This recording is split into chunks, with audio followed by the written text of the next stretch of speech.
কুরবানি এমন ইবাদত, এরম ইবাদত।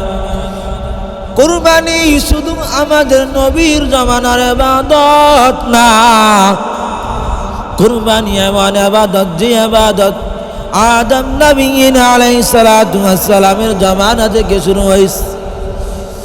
এর নবীর উম্মতের দল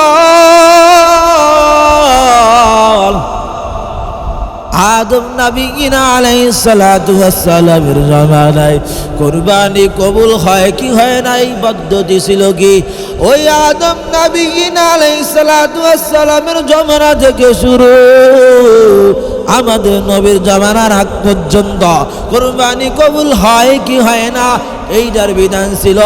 কুরবানি করিয়া মানুষ পাহাড়ের উপর রাইখা দিত, খোলা ময়দানে রাইখা দিত, আসমান থেকে আগুন আইসা ওই গোস্তকে জ্বালায় নিত।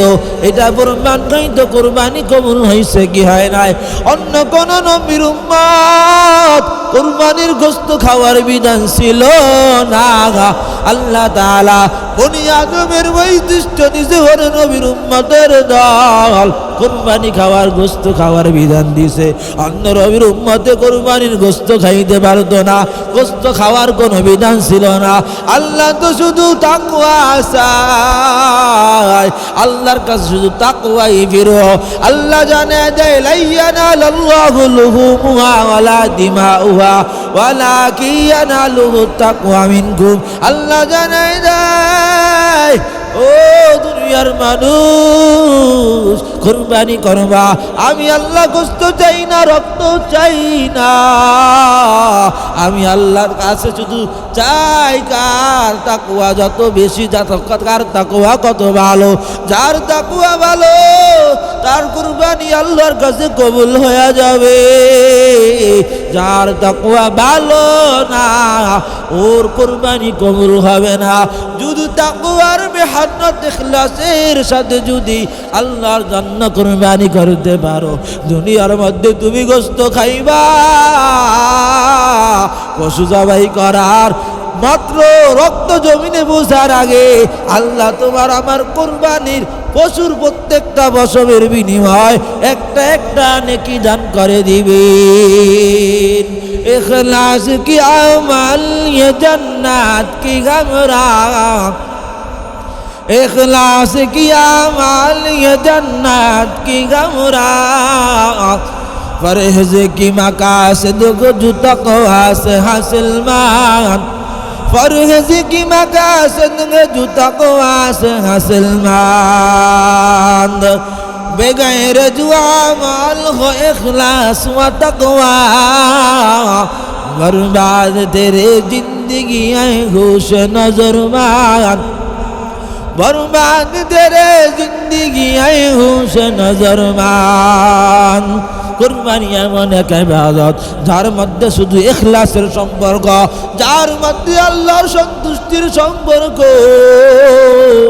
কিন্তু আমরা এখন উল্টা বানিয়ে ফেলছি।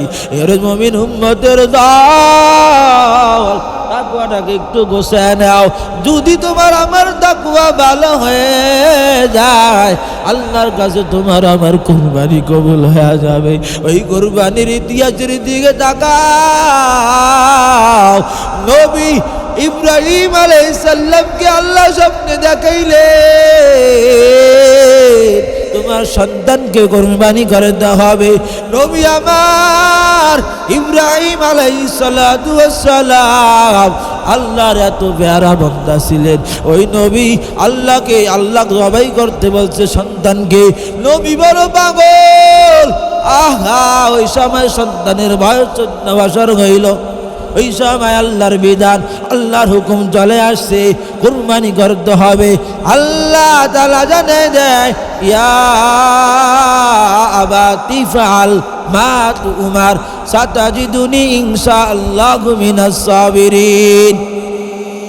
নবী স্বপ্নে দেখে যা সন্তানকে কুরবানি করতে বলছে। সন্তানের বয়স মাত্র 14 বছর বয়স সন্তানকে, এমন সন্তানকে নিয়ে বাবা আমার বিভিন্ন আশা থাকে। সন্তানকে আলেম বানাইবে, সন্তানকে হাফেজে কোরআন বানাইবে। ওই সময় আল্লাহর পক্ষ থেকে আওয়াজ, সন্তানকে কুরবানি করতে হবে। ইব্রাহিম নবী আলাইহিস সালাতু ওয়াস সালাম 14 বছরের সন্তানকে নিয়ে মিনার দিকে রওনা করে। 14 বছরের সন্তানকে নিয়ে মিনার ময়দানে রওনা করে কুরবানি করার জন্য।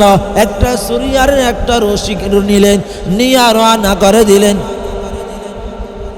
সন্তানকে ইতিমধ্যে জানায় দেয়,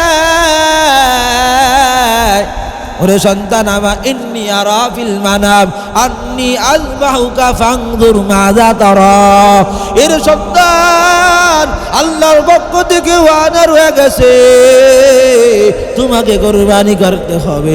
সন্তানের জবান থেকে আওয়াজ, ইয়া আবাদি ফাল মা তুমার সাতাজিদুনি ইনশাআল্লাহু মিনাস সাবিরিন। সন্তানে কয়, এ বাবা, তুমি যে স্বপ্ন দেখছো, আল্লাহ যে অর্ডার দিয়েছে, তুমি তোমার অর্ডারকে পূর্ণ করো। আমি সন্তান সবরকারী হিসাবে পাইবা, আমি তোমাকে সহযোগিতা করব। সন্তানকে নিয়ে মিনার দিকে রওনা করে।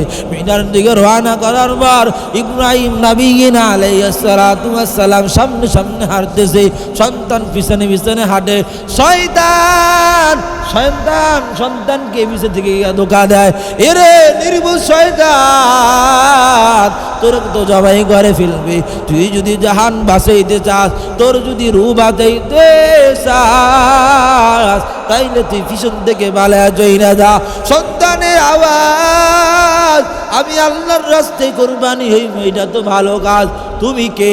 তুমি কেন ধোঁকা দিতেছো? আল্লাহ আমাকে কবুল করছে হাজার হাজার মানুষের মধ্য থেকে, আমাকে কবুল করছে, আমি কেন পালাইব? ভালো কাজে নিষিদ্ধ শয়তান করে, তুমি তো শয়তান। এমন করে 3 বার ওই ইসমাইল আলাইহিস সালাতু ওয়াস সালামকে ধোঁকা দিলেন শয়তান। 3 বার ধোঁকা দেওয়ার পর তারপরে গিয়া কুরবানির সময় হয়ে গেল। ইব্রাহিম নবী আলাইহিস সালাতু ওয়াস সালাম সন্তানকে জবাই করবেন, সন্তানকে আল্লাহর রাস্তায় উৎসর্গ করবেন। এই 3 জায়গায় যে পাথর মারেছিল, এই পাথরের 3 জায়গায় আল্লাহর কাছে এত পছন্দ হয়েছিল, শয়তানকে যেন সন্তান ইব্রাহিম নবী আলাইহিস সালাতু ওয়াস সালাম 3 জায়গায় থেকে শয়তানকে দাঁড়িয়েছিল। ওই 3 জায়গায় থেকে যে দাঁড়াইছে আল্লাহ তাআলার নিকটে, এই 3 জায়গা 3টা কাজ এত পছন্দ হয়েছে, আল্লাহ রব্বুল আলামিন হাজিদের জন্য ওয়াজিব করে দিছে, ওই জায়গায় গিয়া কঙ্কর মারতে হবে।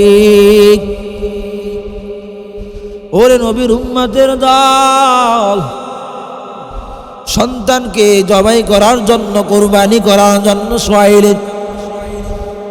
সোয়ানের পর দীর্ঘ সময় ছুরি চালাইতেছে, সন্তানকে কুরবানি করবে এই জন্য ছুরি চালায়। ছুরি দীর্ঘ সময় চালানোর পর স্বয়ং সন্তানের গলা কাটতেছে না। সন্তান কয়, ওরে বাবা, তুমি আমার আদরের মায়া মোহাব্বতের কারণে মানায় জবাই করতে পারতেছো না, আমার শরীরের পোশাকটা দিয়া তোমার চক্ষুটা বেঁধে নাও, তোমার চক্ষুটাকে বেঁধে নাও, তোমার চক্ষুটাকে তুমি বেঁধে নাও। ইব্রাহিম নবী আলাইহিস সালাতু ওয়াস সালাম সন্তানের কথা অনুযায়ী তাই করলেন। যখন চক্ষু বেঁধে নিল, দীর্ঘ সময় ছুরি চালায়। ইব্রাহিম নবীর বক্তব্য, আমার মনে হয় গলাটা পাথরের মতন শক্ত হয়ে গেছে, গলাটা অনেক শক্ত, কাটতেছে না। হঠাৎ করে গলা গাইটা গিয়া যখন রক্ত হাতে লাগছে, ইব্রাহিম নবী আলাইহিস সালাতু ওয়াস সালাম বলে, আল্লাহু আকবার, আল্লাহু আকবার বইলা উঠলেন। এর মধ্যে জিবরাইল নবী আলাইহিস সালাতু ওয়াস সালাম, জিবরাইল আলাইহিস সালাতু ওয়াস সালাম আসমান থেকে দুম্বা নিয়ে আইসা, ও ইব্রাহিম ইব্রাহিম নবীর সুরের নিচে শোয়া দিয়া ইসমাইলকে দাঁড়া করাই দিছে। যখন রক্ত বের হওয়া শুরু করছে, হাতে গরম লাগিয়া উঠছে, রক্তের গরম যখন হাতে লাগছে, ইব্রাহিম নবী কয় আল্লাহু আকবার। ফেরেশতার পক্ষ থেকে আওয়াজ আল্লাহু আকবার, আল্লাহু আকবার। যখন গাইটা গেল লা ইলাহা ইল্লাল্লাহু আল্লাহু আকবার বইলা উঠলেন নবীর উম্মতের দল। তখন সবাই শেষ হয়ে গেল, দেখলো সন্তান দাঁড়িয়ে রইছে, সন্তান দাঁড়িয়ে রইছে। তারপর আল্লাহর শুকর আর্থিক বলল আলিল্লাহিল হামদ। এই তাকবীরে তাশরি আল্লাহর কাছে এত পছন্দ হয়েছে। কুরবানির আগে এমন পরে 5 দিন আল্লাহ তাআলা মুসলমান যারা নামাজ পড়বে ওদের উপরে নামাজের উপর পড়া ওয়াজিব করে দিয়েছে। এই জন্য কুরবানি করবা তো ইখলাসের সাথে করবা, আল্লাহকে সন্তুষ্ট করার জন্য করবা, মানুষকে দেখানোর জন্য না। কেন কুরবানি করবা? আল্লাহকে সন্তুষ্ট করার জন্য। অনেককে প্রশ্ন করবা কেন কুরবানি করো? বলবে আমার বাপ দাদাই দিয়ে আসতেছে এই জন্য আমি দিতেছি। না না না, ইখলাসের সাথে কুরবানি করতে হবে। যদি ইখলাসের সাথে করতে পারো তাইলে আল্লাহর পক্ষ থেকে যেই ফজিলত, এই ফজিলত তুমি আমি পরিপূর্ণ পাইবা।